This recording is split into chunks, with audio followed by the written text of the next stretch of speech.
Welcome to my channel. నేను మీ Nani. Global star Ram Charan.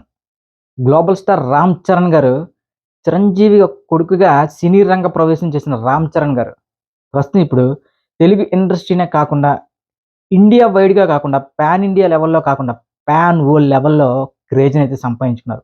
మరీ ముఖ్యంగా జపాన్‌లో రామ్ చరణ్ గారికి ప్రస్తుతం అయితే ఇండియాలో ఏ స్టార్ హీరోకి లేనటువంటి క్రేజ్ ఉందనడంలో ఎలాంటి సందేహం లేదు. ముఖ్యంగా గతంలో మనం చూసుకుంటే 'రజనీకాంత్' గారికి విపరీతమైన ఫ్యాన్ ఫాలోయింగ్ ఉండేది జపాన్‌లో.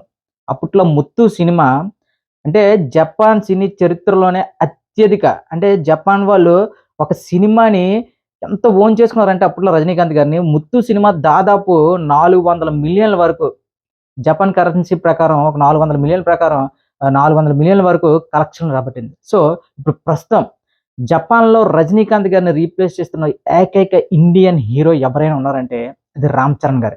ప్రస్తుతం 'రామ్ చరణ్' గారి క్రేజ్ జపాన్‌లో తెలుగు రాష్ట్రాల కంటే, ఇండియా కంటే జపాన్‌లో చాలా ఎక్కువ క్రేజ్ ఉందని మనం క్లియర్‌గా అర్థమవుతుంది.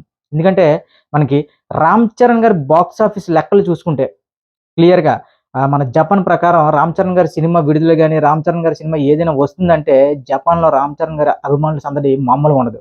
మనం చాలా వీడియోస్ చూసాం, ఫోటోస్ చూసాం. ముఖ్యంగా కేవలం 'రామ్ చరణ్' గారిని చూడడం కోసమే జపాన్ నుంచి అభిమానులు తన ఇంటికి రావడం. ఇక వాళ్ళతో కలిసి 'రామ్ చరణ్' గారు ఎంత సందడి చేశారో మనకన్నీ తెలుసు. అంటే మనం చూసాం ఆ వీడియోలు గాని, క్లిప్స్ గాని అవిని. అంటే హీరోలు ఏదో సినిమా ప్రమోషన్స్ కోసం వెళ్తూ ఉంటారు. జపాన్ లేదా ఇతర స్టేట్స్ గాని, ఇతర కంట్రీస్ గాని వెళ్ళడం కామన్. కానీ జపాన్ లాంటి దేశం నుంచి ఇతర దేశాల నుంచి కూడా 'రామ్ చరణ్' గారిని చూడటానికి, 'రామ్ చరణ్' గారిని కలిసి మాట్లాడటానికి అభిమానులు ఇతర దేశాల నుండి రావడం అనేది ఇది మామూలు విషయం కాదు. అంటే తెలుగు రాష్ట్రాల్లో లేదా ఇండియాలో 'రామ్ చరణ్' గారి గురించి ఎవరైనా వాళ్ళు ఆయన్ని కలాలనుకోవడం, లేదా ఆయనతో ఒక ఫోటో దిగాలనుకోవడం, లేదా ఆయనతో మాట్లాడడం అనుకోవడం నిజంగా చాలా అది మామూలు విషయం అనుకోవచ్చు. ఎందుకంటే అందరు స్టార్ హీరోల్లాగా ఇండియాలో ప్రతి ఒక్కరికి ఒక క్రేజ్ ఉంటుంది. సో, ఆ విధంగా అనుకోవచ్చు. కానీ 'రామ్ చరణ్' గారి కోసం జపాన్ నుంచి కూడా అభిమానులు వచ్చి అంటే ఆయన్ని చూడటం కోసం అంటే దేశాలు దాటి కూడా వస్తున్నారంటే ఇది మామూలు విషయం కాదు. ఇక 'రామ్ చరణ్' గారి జపాన్ బాక్స్ ఆఫీస్ లెక్కలు చూస్తే అంటే ఎవ్వరికైనా సరే మతిపోవాల్సిందే. ముఖ్యంగా 2018లో రిలీజ్ అయిన 'రంగస్థలం' సినిమా, అదే విధంగా 2009లో రిలీజ్ అయిన 'మగధీర' సినిమా. ఈ 2 కూడా 'రామ్ చరణ్' గారికి జపాన్‌లో విపరీతమైన ఫ్యాన్ ఫాలోయింగ్ తీసుకొచ్చాయి. ఇక ఏదైతే 'ట్రిపుల్ ఆర్' సినిమా ఉందో, ఈ 2 సినిమాలతో వచ్చిన క్రేజ్‌ని ట్రిపుల్ చేసింది 'triple R' cinema 'Ram Charan' గారి క్రేజ్ జపాన్‌లో. మామూలుగా కాదు. ఇక 'రామ్ చరణ్' గారి బాక్స్ ఆఫీస్ లెక్కలు ఎలా ఉన్నాయి జపాన్‌లో అంటే, ఇవి మామూలు బాక్స్ ఆఫీస్ లెక్కలు కాదు. ముఖ్యంగా 'మగధీర' సినిమా అప్పట్లోనే 2018లో రిలీజ్ అయిన 'మగధీర' సినిమా జపాన్‌లో దాదాపు 17,00,00,00,000 సంపాదించిందంట. ఇది మామూలు విషయం కాదు.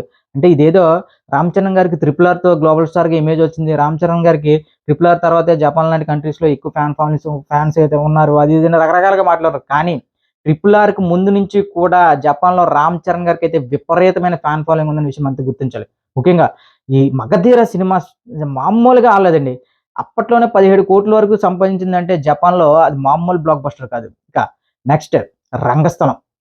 2018లో వచ్చిన 'రంగస్థలం' సినిమా 2023లో కొన్ని ప్రమోషన్స్ చేసి ముఖ్యంగా 'రామ్ చరణ్' గారు, 'సుకుమార్' గారు జపాన్‌లో ప్రమోషన్స్ చేసి రిలీజ్ చేసిన తర్వాత జపాన్‌లో మొదటి రోజు అత్యధిక వసూళ్లు సాధించిన ఒక ఇండియన్ సినిమాగా అప్పట్లో 'రంగస్థలం' అయితే ఒక చరిత్ర సృష్టించింది. దాదాపు మొదటి రోజే 15,00,000 వరకు జపాన్‌లో వసూళ్లు రావడం అంటే అది మామూలు విషయం కాదు. ఓవరాల్‌గా 'రంగస్థలం' సినిమా 1,20,00,000 వరకు అంటే చూడండి 'రామ్ చరణ్' గారి క్రేజ్ ఏ రేంజ్‌లో ఉంది జపాన్‌లో అని చెప్పడానికి ఒక ముఖ్య ఉదాహరణ 'రంగస్థలం', 'మగధీర' సినిమాలే. ఇవి 2 కూడా సాధించిన కలెక్షన్‌లు అప్పట్లో మామూలు కలెక్షన్‌లు కాదు. 'రంగస్థలం' సినిమా ఓవరాల్‌గా అప్పట్లో 1,20,00,000 వరకు కలెక్ట్ చేసిందంటే 2023లోనే 'రామ్ చరణ్' గారి క్రేజ్ ఏ రేంజ్‌లో ఉందో చూడండి. ఇక 'మగధీర' సినిమా 17,00,00,000 రంగస్థలం కంటే ముందే అంటే ఇప్పుడుంటే సోషల్ మీడియా అని, ట్విట్టర్ అని, వాట్సాప్ అని అంటే రకరకాలుగా సోషల్ మీడియా ఎక్స్‌ప్లోర్ అవ్వడంతో అదే విధంగా సోషల్ మీడియాలో ఈ పీఆర్ టీమ్‌లు గట్టా పెట్టుకొని ఏదో పబ్లిసిటీ వదలగొడుతున్నారు గానీ అప్పట్లోనే 'మగధీర'తోనే జపాన్ బాక్స్ ఆఫీస్‌ని దడదడలాడించారు 'రామ్ చరణ్' గారు. ఇక 'ట్రిపుల్ ఆర్' సినిమా ఓవరాల్‌గా ఇండియన్ సినిమా హిస్టరీలోనే కాదు, Japan cinema history, Japan box office హిస్టరీలో కూడా 'ట్రిపుల్ ఆర్' అనే సినిమా దాదాపు 120,00,00,000 వరకు కలెక్ట్ చేసిందట జపాన్‌లో. సో, ఇది ఏదో రాజమౌళి గారి సినిమానో, లేదంటే ఇప్పుడు అదే మల్టీ స్టారర్ సినిమానో అదేదో ఇండియాలో అత్యధిక వసూలు సాధించిందంటే ఓకే. కానీ జపాన్ లాంటి అంటే చూడండి అక్కడ కూడా రామ్ చరణ్ గారి స్టామినా మీదే దాదాపు 120 కోట్ల వరకు ఆ సినిమా సంపాదించిందంటే ఇది మామూలు విషయం కాదు. ఎందుకంటే రాజమౌళి గారి సినిమా అంటే ఇండియాలో ఆడుద్ది. లేదంటే ఒక మల్టీ స్టార్ సినిమా అంటే తెలుగు రాష్ట్రాల్లో ఆడుతది. అంతేకాని దాదాపు 120 కోట్ల వరకు ఒక తెలుగు మరియు ఇండియన్ సినిమాని జపాన్‌లో 120 కోట్ల వరకు తీసుకెళ్ళిన ఘనత మాత్రం అటు రామ్ చరణ్, అదేవిధంగా ఎన్టీఆర్ గారికి వీళ్ళిద్దరికీ దక్కుతుంది. ముఖ్యంగా రామ్ చరణ్ గారికైతే ప్రస్తుతం అయితే రజనీకాంత్ గారి కంటే రామ్ చరణ్ గారికి ఎక్కువ ఫ్యాన్ ఫాలోయింగ్ జపాన్‌లో ఉంది అనడంలో ఎలాంటి సందేహం లేదు. యెస్, రజనీకాంత్ గారు ఒక లెజెండ్. ఆయనతో ఈయనకి పోటీ ఏంటి అవన్నీ విషయాలు పక్కన పెడితే, అంటే ఒక తరానికి ఒక కొత్త వ్యక్తులు వస్తూనే ఉంటారు. ఇప్పుడు 'సచిన్ టెండూల్కర్', 'విరాట్ కోహ్లీ', అదేవిధంగా మెగాస్టార్ 'చిరంజీవి' గారు, తెలుగులో ఇప్పుడు 'రామ్ చరణ్' గారు, అదేవిధంగా అప్పట్లో జపాన్‌లో 'రజనీకాంత్' గారు, ఇప్పుడు 'రామ్ చరణ్' గారు. అది ఒప్పుకోవాల్సిన సత్యం. సో, ఇక 'రామ్ చరణ్' గారి ఈ బాక్స్ ఆఫీస్ లెక్కల ప్రకారం ప్రస్తుతం 'పెద్ది' సినిమా ఫస్ట్ గ్లింప్స్‌తోనే మామూలుగా షేక్ చేయలేదు ఇండియన్ బాక్స్ ఆఫీస్‌ని, ఇండియన్ యొక్క సినీ చరిత్రని. ఇక జపాన్‌లో ఇప్పుడు 'పెద్ది' సినిమా ఏ రేంజ్‌లో రిలీజ్ కాబోతుంది, జపాన్‌లో ఎంతటి బాక్స్ ఆఫీస్ విధ్వంసాన్ని సృష్టిస్తుంది అనే విషయం అయితే మాత్రం ఇప్పుడు ట్రేడ్ పండితులు కూడా ఆశ్చర్యపడుతున్నారు.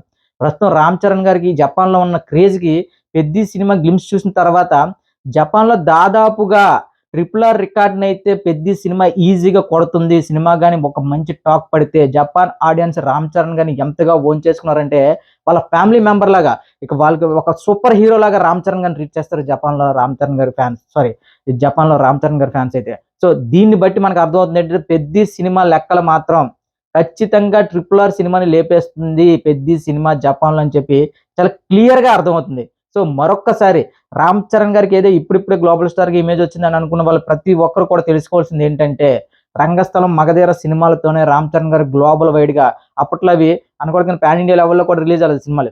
అవి గాని పాన్ ఇండియా లెవెల్‌లో రిలీజ్ అయ్యుంటే ఒక జపాన్‌లోనే కాదు ప్రపంచ వ్యాప్తంగా 'రామ్ చరణ్' గారి ఒక అంటే ఇక మనకి ఇప్పుడు ఒక 'ఐరన్ మ్యాన్', ఒక 'కెప్టెన్ అమెరికా' క్యారెక్టర్‌లు ఎలా అంత ఐకానిక్, ఒక 'డార్క్ మ్యాన్', ఇది ఒక 'బ్యాట్‌మెన్' లాంటి సీరీస్‌లు గాని ఇవన్నీ ఎంతటి గుర్తింపు పొందాయో ఆ రేంజ్ హీరో 'రామ్ చరణ్' గారు అనడంలో ఎలాంటి సందేహం లేదు. 'రామ్ చరణ్' గారి స్టామినా నిజంగా రాజమౌళి గారు అన్నట్టే ఆయన హనుమంతుడు లాంటాడు. ఆయన శక్తి ఆయనకి తెలీదు. ఆయన బాక్స్ ఆఫీస్ స్టామినా ఆయనకి తెలీదు. మరికొన్ని రోజుల్లో 'గేమ్ చేంజర్'తో ఏదైతే 'రామ్ చరణ్' గారి అభిమానులకు ఒకంత నిరాశ పడ్డారో మరికొన్ని రోజుల్లో 'పెద్ది'తో ప్రపంచ వ్యాప్తంగా ముఖ్యంగా జపాన్ బాక్స్ ఆఫీస్‌లో మరొక్కసారి సంచలనం అయితే 'రామ్ చరణ్' గారు సృష్టిస్తారని చాలా క్లియర్‌గా అర్థమవుతుంది. సో, ఏది ఏవైనా సరే ఒక తెలుగు నటుడికి జపాన్ లాంటి ఇతర దేశాల్లో కూడా ఎంతటి అభిమానాన్ని సొంతం చేసుకున్న 'రామ్ చరణ్' గారికి మాత్రం ఒక తెలుగువాడిగా, ఒక తెలుగు సినీ ప్రేక్షకుడిగా మాత్రం ఎవరైనా సరే జై కొట్టాల్సిందే. గ్లోబల్ స్టార్ అనే ఒక ట్యాగ్‌కి ఒక పరిపూర్ణమైన నిజంగా కొందరు హీరోస్‌కి కొన్ని ట్యాగ్స్ ఉంటాయి. అవి చూస్తే ఈయనేంట్రా బాబు! ఆ ట్యాగ్‌కి ఈ హీరోకి సంబంధం లేదనుకున్నా. కానీ గ్లోబల్ స్టార్ అనే ట్యాగ్‌కి 100% న్యాయం చేస్తున్న ఏకైక నటుడు 'రామ్ చరణ్' అని చెప్పి చాలా గర్వంగా చెప్పొచ్చు.